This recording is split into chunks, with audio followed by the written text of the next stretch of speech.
What's up, runners? Dr. Lisa here. And if you've ever been injured, feel like maybe you're injury prone, or if you have a big race coming up, then this video is for you. I'm going to be talking all about injury prevention for runners with 5 of my actionable tips that I recommend for runners of all experiences and all ages. If you are not injured right now, then prehab, which means injury prevention, should be your top priority. I know maybe it might be like finishing with a PR or increasing your mileage, but prehab should really be on the front of your mind. You should be thinking about it in terms of your running form, things you're doing outside of running, even your recovery, what you put in your body when you're eating, and hydration. Now, the number one reason for injuries with runners is overuse injuries.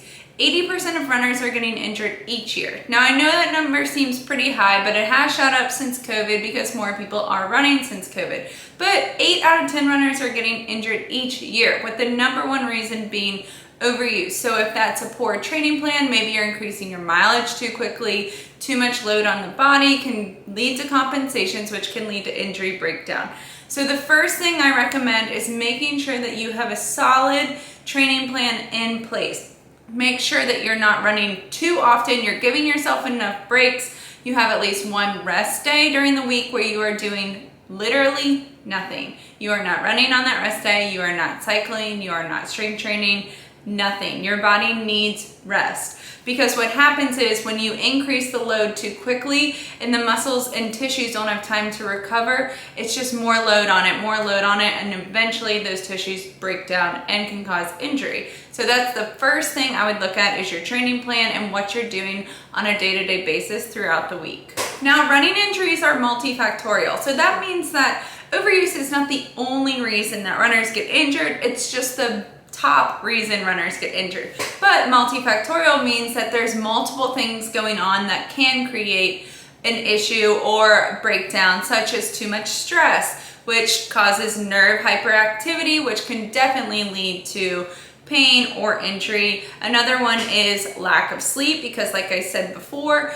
the tissues need time to recover, and they do that majority of the time at rest, like at a sedentary position, or when you're sleeping. So as you increase your mileage, you might be sleeping more, and that is perfectly okay, because those muscles and tissues need rest to recover. Today I'm going to dive into 5 injury prevention tips that have to do more with your running form and top things that you should be doing outside of running. So let's dive in. So the first tip I have for you is all about cadence. Cadence means steps per minute. So if you have shorter strides, you have a higher cadence. Ideally, your cadence is gonna depend on the type of training you're doing and the speed, but if you're just going for a regular, longer run, maybe it's a little bit more at race pace, then your ideal cadence would be around 170 to 180 steps per minute.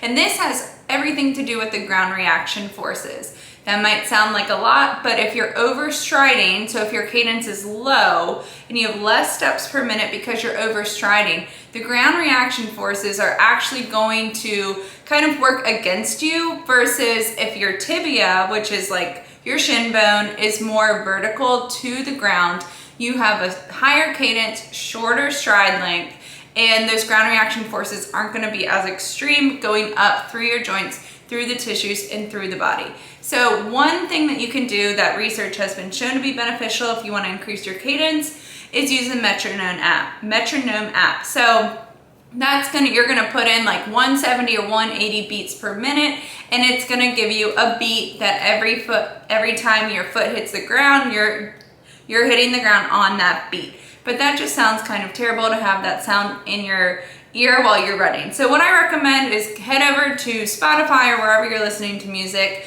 type in like running playlist 180 beats per minute. You're gonna have a higher beat, and that's going to allow you to try to kind of match the beat for every time your foot hits the ground.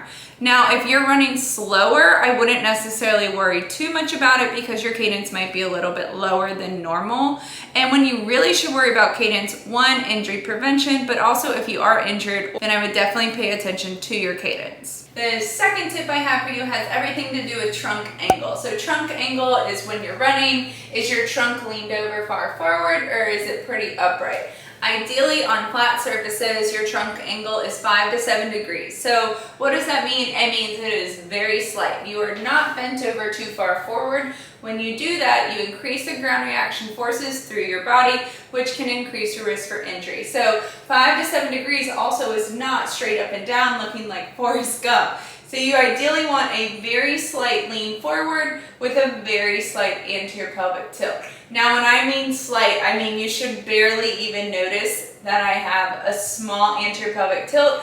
And the reason you have just a very slight anterior pelvic tilt is to get your hip at a better advantage to get into hip extension for glute activation. So it's nothing extreme where I'm like this, sticking my butt out and really far forward with my tilt. It's just a small tilt, so I basically don't have my hips and my pelvis and my shoulders stacked on top of each other because I want my momentum going forward. So having that slight increase forward, slight anterior pelvic tilt, I'm now able to use that into my advantage and have that so my momentum is going forward versus kind of fighting against my body. So that is the second tip.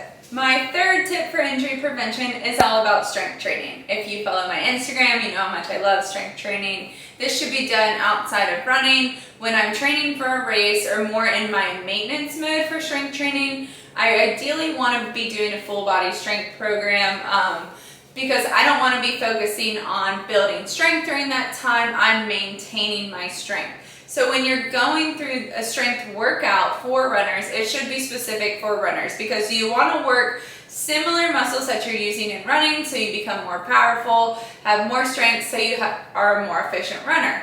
But what you want to focus on is your control when you're performing these exercises, because if you can learn to control the movements that you're doing outside of running, it will carry over into running. So for example, if I'm doing a single leg squat and my knee is caving in, it's going to do that when I'm running because it's a low impact activity when I'm just sitting there or I'm just standing here and I'm doing single leg squats. If my knee is caving in, it's definitely going to cave in when I'm all of a sudden using it at a higher load rate through my joints. So you really want to focus on control when you're doing exercises for strength training.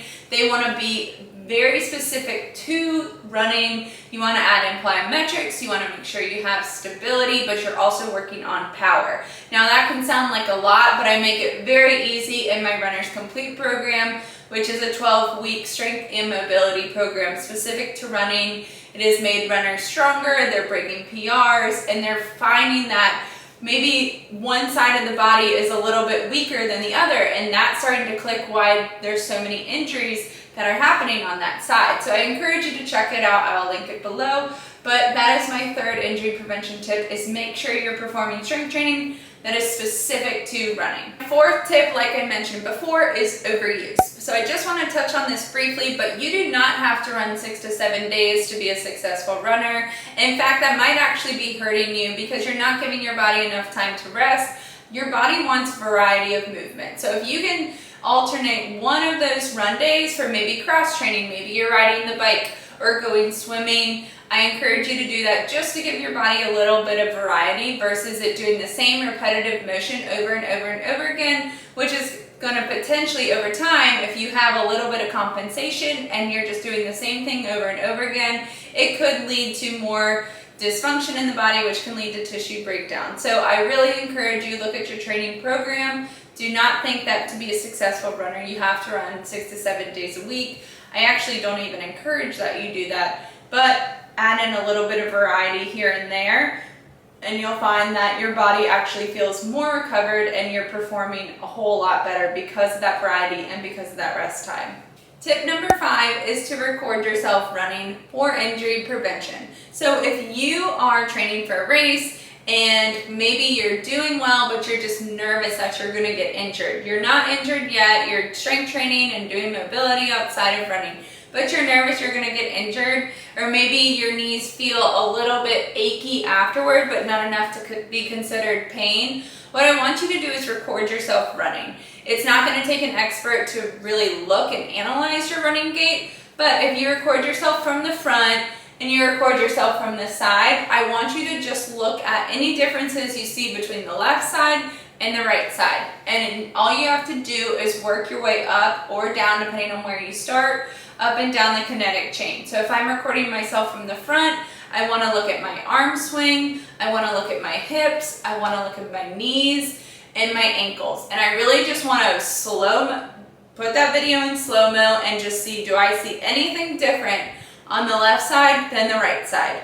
It might take you looking at this video multiple times, and that is completely okay. When I analyze my client's running gait, I look at it probably 100 times from each view. So it doesn't necessarily make any difference. I do recommend looking at that video multiple times at slow motion, just focusing on one joint at a time with each clip. But when you can look at it side to side, you can start to see differences, and that might tone you in on what's going on, but also can you improve your running form to prevent future injury. So that's my 5th tip, is to record yourself running from the front and the side angle and just see if you notice any differences between the left side and right side. When you're strength training, you should also be doing unilateral movements. So then if you do notice a difference between the left and right side when you're running, I want you to pay attention to that when you're doing unilateral strength training. Do you notice a difference between the left side and the right side? Or maybe certain joints or different muscles when you're activating them. Do you notice a difference in weakness or stiffness? Because that's going to really help you be able to kind of jump on it and get ahead of it before it becomes a true injury and you're sidelined. If you want more running tips, check out my free PDF. That is a Healthy Runners Crash Course.